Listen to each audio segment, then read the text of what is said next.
Hello, my name is Muhammad and I will demonstrate Lab2 and I will show the code for this lab that we use to demonstrate our circuit. So this is the circuit and it's looping from 0000 to 1111, showing all the 15 binary number, and this is the code that we used in order to build our circuit. For this part we are defining the ports, and the SR clock, which is the shift register clock, is defined as port D pin 2, and the R clock, which is the register clock, is defined as port D pin 3, and the serial input is defined as port C pin 0. So when we go down to the initialization display function, we are setting, or we are enabling the clock to port C and port D using the command sim sg scg c5. And for the pin configuration, we are using the port PCR command in order to configure our pin. So we are using the mux and the data strength, high data strength, for our pin configuration. Then we go down to the port direction. We are using the command GPIO PDDR. PDDR stands for port data direction register, and you are setting all of the pins as outputs. And next will be the binary display function. This function is the usage of this function is to light up the LED. So first, the 4 LEDs will light up, and the data are shifted from the shift register to the storage register before the wanted output, which is 0000 to 1111, is displayed on the LEDs. So the for loop that we have here will loop 4 times, and the first run, which is x0, the shift register stores the data. At the shift register clock is at rising edge, it's cleared. That's why we are using GPIOD PCOR. PCOR stands here for clear. So we are clearing the shift register, then we are setting it back.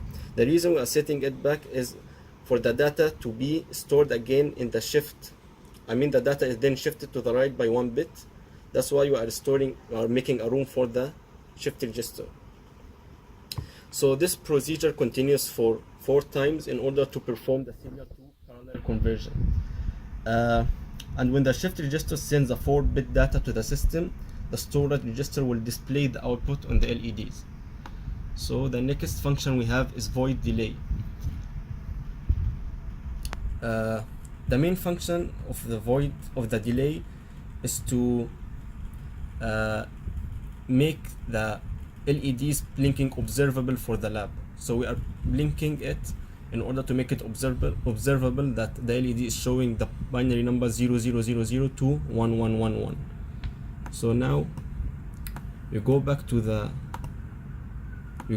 main function, and this function, it loops 16 times to generate the wanted output on the LEDs. So we want to display 16 values, which is from 0 to 16 binary number. That's why you are looping it from 0 to 15. And the for loop here that we are using semicolon in, it's because the reason for it is to create an infinite loop, and it will keep running. It will keep running as long as the power is supplied to the MCU board. So that's it for part 2. Thank you. The schematic diagram that we followed in order to implement our circuit is over here. We are using the shift register 74HC595 and our MCU board MK20.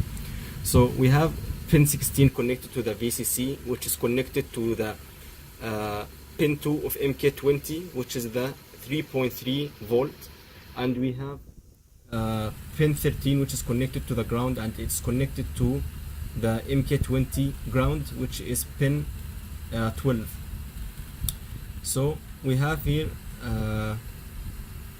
pin 8 is also connected to the ground, and it's also connected to MK20 ground.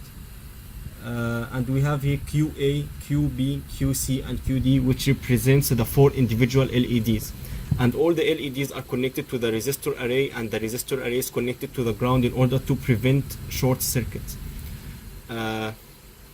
and the ground here is connected as well to the MK20 board, which is supplies the ground for the shift register. So that's it for my part. Thank you.